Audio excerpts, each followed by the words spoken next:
Bismillahirrahmanirrahim. Assalamualaikum warahmatullahi wabarakatuh. Saya Andika Praduga dengan NIM 118180019. Sini saya akan mempresentasi sedikit hasil makalah saya yang tentang keterampilan kepramukaan. Baik, saya tidak membacakan latar belakang atau apalah segala macam pokoknya kita langsung bahas ke pembahasannya bab 2. Di sini pembahasannya istilah keterampilan kepramukaan berarti kecakapan yang harus dijalani agar sang anak mempunyai kemampuan umum atau khusus, contoh keterampilan sandi, keterampilan memasak, upacara, membaca alam, dan seterusnya. Keterampilan kepramukaan merupakan kebutuhan yang harus dimiliki oleh anggota pramuka masyarakat. Berasumsi bahwa setiap anggota pramuka pasti memiliki pengetahuan keterampilan yang dapat dipergunakan sebagai bekal mengatasi segala permasalahan dalam hidup sehari-hari. Untuk dapat memenuhi kebutuhan tersebut, pembina pramuka dituntut memiliki seperangkat pengetahuan kepramukaan yang dapat diterapkan kepada peserta didik. Keterampilan di sini, keterampilan yang saya terapkan adalah keterampilan baris berbaris. Terus yang kedua keterampilan P3K. Terus yang ketiga keterampilan sandi dan semapur. Terus yang keempat, yang terakhir, keterampilan api unggun. Keterampilan baris berbaris, pengertiannya baris berbaris adalah suatu wujud latihan fisik yang diperlukan guna menanamkan kebiasaan dalam tata cara kehidupan yang diarahkan kepada terbentuknya suatu perwatakan tertentu. Biasanya gerakan baris berbaris ini guna untuk kita melatih PBB, atau biasanya dalam pramuka itu menggunakan tongkat untuk baris-baris, tapi sekarang tidak dipergunakan lagi karena mengikuti aturan dari TNI dan Polri. Terus maksud dan tujuan guna menumbuhkan sikap jasmani yang tegas, tangkas, rasa disiplin dan rasa tanggung jawab. Yang kedua, yang dimaksud dengan menumbuhkan sikap jasmani yang tegap, tangkas adalah mengarahkan pertumbuhan tubuh yang diperlukan oleh tugas pokok sehingga secara jasmani dapat menjalankan tugas pokok tersebut dengan sempurna. Yang ketiga, yang dimaksud dengan rasa persatuan adalah adanya rasa senasib, sepenanggungan serta ikatan yang sangat diperlukan dalam menjalankan tugas. Yang keempat, yang dimaksud dengan rasa disiplin adalah mengutamakan kepentingan tugas di atas kepentingan pribadi. Yang kelima, yang dimaksud rasa tanggung jawab adalah keberanian untuk bertindak yang mengandung risiko terhadap dirinya tetapi menguntungkan tugas, atau sebaliknya tidak mudah melakukan tindakan-tindakan yang akan dapat merugikan. Sip dulu. Yang kedua, keterampilan P3K. Keterampilan pertolongan pertama pada kecelakaan (PPPK) merupakan salah satu kegiatan kepramukaan yang memberikan bekal peserta didik dalam hal pengalaman. Yang pertama, kewajiban diri untuk mengamalkan kode kehormatan pramuka. Yang kedua, kepedulian terhadap masyarakat atau orang lain. Yang ketiga, kepeduliannya terhadap usaha meningkatkan citra gerakan pramuka di masyarakat.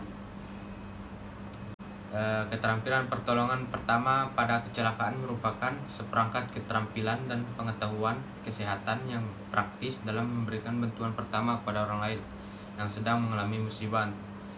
Di antaranya yang mengalami musibah seperti yang pertama berhenti bernapas, yang kedua pendarahan parah, tiga shock, yang keempat patah tulang. Kita nggak usah jelasin, yang penting kalian udah paham. Yang Ketiga, keterampilan pertolongan pertama pada kecelakaan dan pengetahuan praktis tentang kesehatan merupakan alat pendidik bagi para pramuka sesuai selaras dengan perkembangannya agar mampu menjaga kesehatan dirinya dan keluarga serta lingkungannya dan mempunyai kemampuan yang mantap untuk menolong orang lain yang mengalami kecelakaan. Skip. Yang ketiga, keterampilan sandi dan semapur.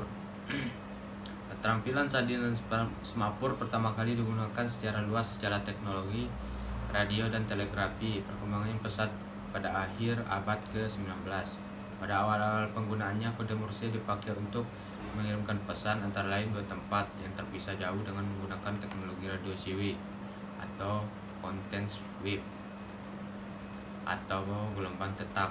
Sebelum ditemukan komunikasi radio dengan suara, hal ini dikarenakan radio pada masa awalnya masih pada penggunaan gelombang rendah yang tidak mampu mengirimkan gelombang suara tetapi dapat mengirimkan bunyi sederhana seperti bunyi panjang pendek dari kode Morse.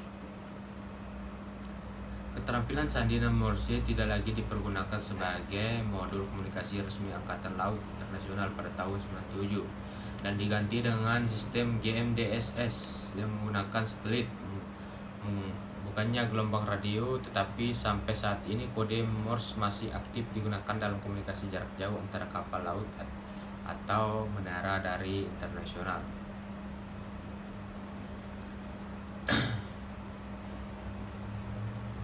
Kode Morse dalam kepramukaan. Kode Morse juga digunakan dan dipelajari di dunia kepramukaan atau kepanduan dalam dunia kepramukaan. Kode Morse disampaikan menggunakan senter atau fluid pramuka. Kode Morse disampaikan dengan cara meniup fluid dan durasi pendek untuk mewakili titik dan meniup fluid dengan durasi panjang untuk mewakili garis. Untuk menghafalkan kode ini digunakan metode yang pengelompokan huruf-huruf berdasarkan bagaimana huruf diwakili oleh kode Morse-nya. Pengelompokan tersebut antara lain alfabet dengan kode Morse. Langsung saja kita lihat alfabet dalam kode Morse-nya. Untuk ini di sini kalian bisa lihat A, B, ini kode Morse dalam bentuk huruf ya, A, B, C, D. Nah, terus di sini Anda bisa lihat sampai habis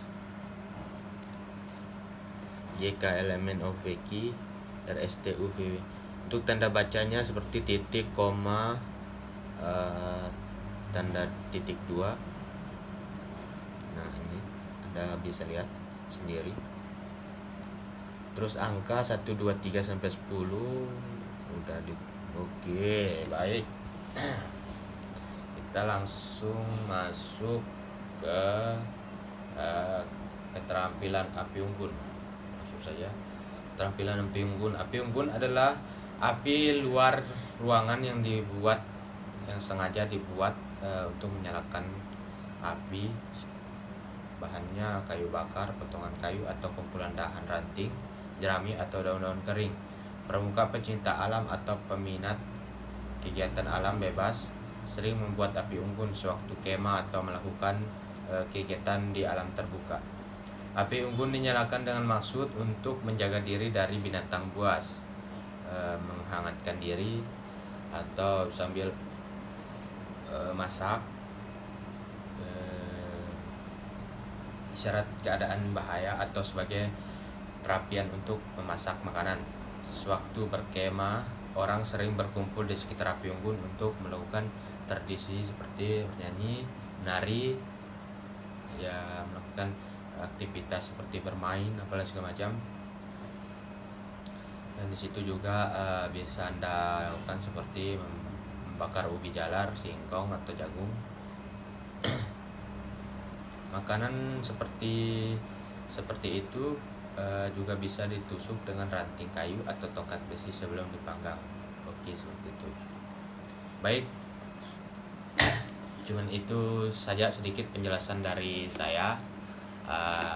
Apabila ada kesalahpahaman dari materi ini atau salah penyebutan kata mohon dimaklumi karena ini hanya semata pembuatannya dari saya sendiri dan dieditnya oleh saya sendiri. Cuman itu yang dapat saya sampaikan. Apabila ada kurangnya mohon dimaafkan.